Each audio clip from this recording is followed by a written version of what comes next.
Hello बच्चों, how are you.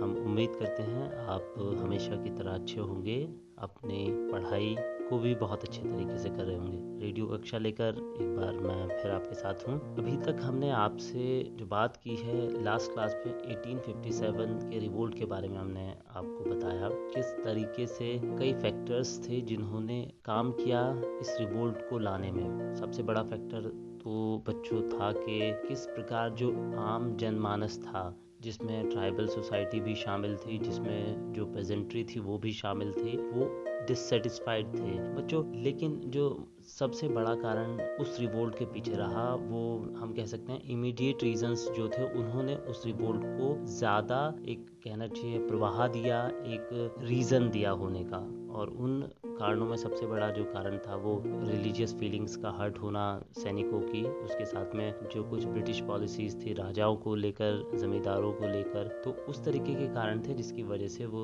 Revolt हुआ। उसके साथ में हमने क्यों कहा कि इमीडिएट रीजंस थे, क्योंकि वो जो रिवोल्ट था, उस रिवोल्ट को हम ये नहीं कह सकते थे कि that was very well thought out, क्योंकि किसी भी थॉट आउट रिवोल्ट के लिए या प्रोसेस के लिए उसके पीछे एक लिटरेचर का होना बहुत ज़रूरी है। लिटरेचर के लिए ये है एक इंटेलिजेंशिया का प्रेजेंट होना बहुत ज़रूरी है। और आप इस इंटेलिजेंशिया का, जो इंटेलिजेंशिया से हमारा मतलब है कुछ ऐसे ब्रेन्स, कुछ ऐसे लोग जो रूट कॉजेज पे काम करें, जो उसके बारे में कुछ लिखें और उसके बाद उसको आम जनता की भाषा में समझाएं भी। तो आप देखेंगे जब हम आगे नेशनल मूवमेंट की बात करेंगे तो वहाँ पर आपको उस इंटेलिजेंशिया का जो वो क्लास है, उन लोगों की जो पढ़े लिखे लोग होंगे, उसका रोल आपको समझ में आएगा। तो इस रिवोल्ट के लिए हम इसीलिए बार बार ये कह रहे हैं कि this was not backed by some ideological purposes. Ideological purposes से मतलब ये बच्चों कि अभी तक यहाँ पर कोई ऐसी फीलिंग नहीं थी कि हम कह सकते हैं। तो बच्चों आगे की हम बात करते हैं आपसे। आज जो हम आपको बताएंगे,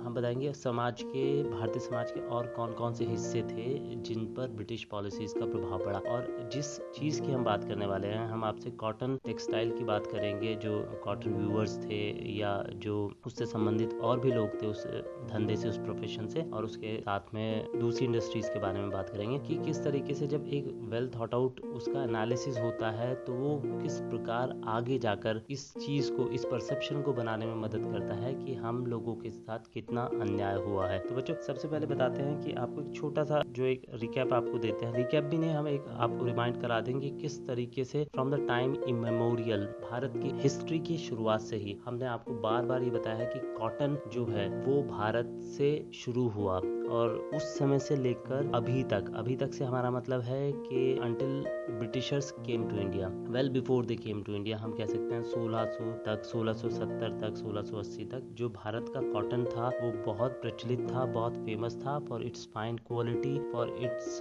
यूसेज ऑफ कलर्स। बहुत सारी खासियत थी भारत के कपड़ा उद्योग में, जिसकी वजह से ये यूरोप में हाई डिमांड में था। साथ में जो साउथ ईस्ट एशियन कंट्रीज हैं वहाँ पर भी ये डिमांड में था, और शायद यही कारण था कि जो कंपनीज यूरोप से आई थी वो भारत से ट्रेडिंग करती थी, भारत से कॉटन टेक्सटाइल को परचेज करती थी, अलॉन्ग साइड स्पाइसेस वगैरह भी थे, लेकिन mainly it was cotton textile. और यहाँ से परचेज करने के बाद यूरोपियन मार्केट में जहाँ पर बहुत हाई डिमांड थी उस प्रोड्यूस की, वहाँ पर बेचती थी, and that was their sole way of earning profit. लेकिन बच्चों जब ईस्ट इंडिया कंपनी ने पॉलिटिकल क्लाउट अपना स्टैब्लिश कर लिया, जब पॉलिटिकली ईस्ट इंडिया कंपनी इतनी मजबूत हो गई भारत में, तो as we just told you कि उससे पहले क्या होता था कि उसकी एवज में जो यहाँ से कॉटन टेक्सटाइल खरीदा जाता था, उसके बदले में ब्रिटिशर्स गोल्ड और सिल्वर भारत को देते थे। वो एक ऐसा प्रोसेस था, वो उनको करना ही होता था, क्योंकि there was nothing that could be brought from west to India. भारत के पास रिसोर्सेज थे, तो ऐसा कुछ नहीं था कि वहाँ से कुछ उसके बदले में, जिसे हम बार्टर ट्रेड कहते हैं, वो हो। तो इस वजह से उनको in any case they had to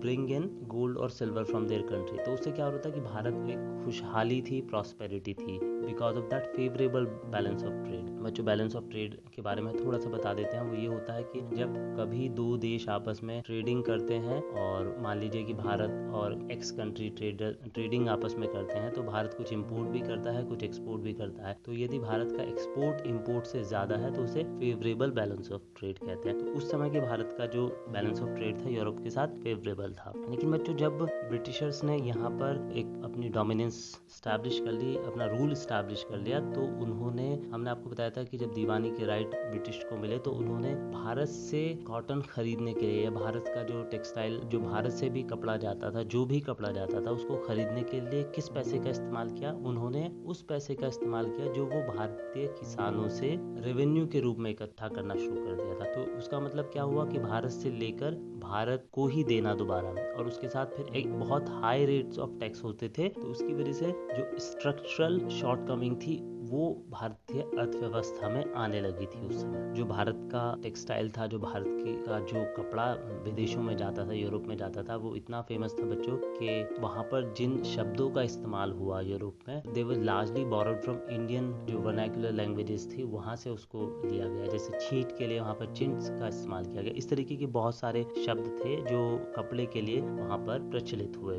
जो अब यहाँ पर दो चीज़ें होती हैं। एक तो सबसे पहली चीज़ थी कि जब भारत से इतना हाई वैल्यू का एक्सपोर्ट होता था तो यूरोप में जो वहाँ के इंडिजीनियस जो व्यूअर्स थे, जो भी टेक्सटाइल इंडस्ट्री थी उस समय, तो उन्होंने अपनी गवर्नमेंट पर दबाव बनाकर थोड़ा सा एक तो ये काम कराया कि भारत से जो भी एक्सपोर्ट जा रहा था उस पर टैक्सेस ज़्यादा लगाए। तो उसकी वजह से एक्सपोर्ट होना थोड़ा सा कम हुआ वहाँ के मार्केट में। भारत के जो प्रोडक्ट थे, हालांकि उनकी डिमांड बहुत थी, लेकिन ड्यू टू हायर टैक्सेस उसको जो कंजम्पशन थी वो कम होने लगी। दूसरी सबसे इम्पोर्टेंट बात जो हुई वो ये हुई बच्चों कि ये वो दौर था जिसकी हम बात कर रहे हैं जहाँ पर इंडस्ट्रियल रेवोल्यूशन स्टार्ट होती है। जहाँ से इंडस्ट्रियल रेवोल्यूशन क्या होती है बच्चों, इसके बारे में हम आपको फिर कभी बताएंगे। इतना मान लीजिए कि मशीनरी का बहुत ज़्यादा होना शुरू हो गया था इंग्लैंड में, और जिसके कारण जो कॉटन टेक्सटाइल था वो बहुत सस्ते में और बहुत जल्दी बनने लगा। And as a result of that एक बार फिर से भारत का जो एक्सपोर्ट था उसके ऊपर दबाव आया, और हम ये कह सकते हैं कि पश्चिम में almost except for some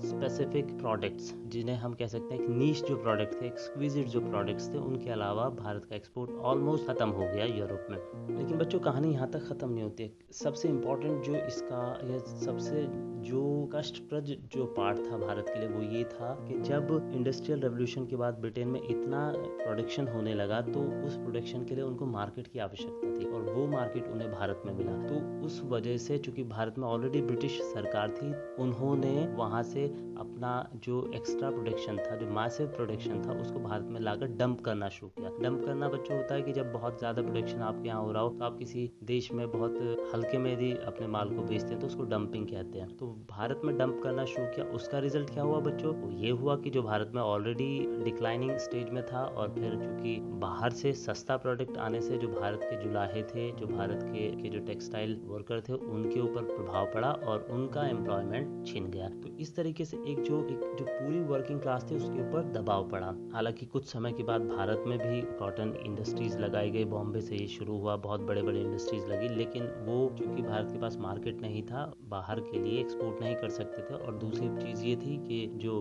Britishers थे उन्होंने they did not encourage Indians to set up industries in India, और उसका कारण यही था कि वो they did not want India to be a competitor for European goods. तो इस वजह से उसका बहुत ज़्यादा फायदा नहीं हुआ। उसका फायदा बहुत लेटर स्टेजेस में, जब हम देखते हैं वर्ल्ड वॉर फर्स्ट होता है in second decade of 20th century, तब जाकर थोड़ा सा इंडियन जो इंडस्ट्री थी उसके प्रोडक्ट की भारत में मांग बढ़ी और उसकी कंजम्पशन हुई, बिकॉज जो एक्सपोर्ट था इंग्लैंड से या वेस्टर्न कंट्री से, that stop due to world war. Same स्थिति बच्चों और इंडस्ट्रीज में भी थी। वहाँ पर भी सब जगह ऐसा हुआ कि इंडस्ट्रियलाइजेशन होने से, इंडस्ट्रियल रेवोल्यूशन यूरोप में होने से वहाँ पर मैसिव स्केल पे प्रोडक्शन होना शुरू हुआ, चाहे वो आयरन का हो, स्टील का हो, चाहे वो कॉटन टेक्सटाइल इंडस्ट्री का हो। और उसने चूंकि जब मैसिव प्रोडक्शन होता है तो मार्केट की जरूरत पड़ती है, और भारत को उन्होंने एक इस तरीके का मार्केट माना और वहाँ पर अपने प्रोडक्ट डंप करने शुरू किए। इससे बच्चों जो भारत की ऑलरेडी जो इकोनॉमिक सिचुएशन थी, जो एक इकोनॉमी थी, उस पर प्रभाव पड़ा, और इस तरीके से एक और असंतोष की भावना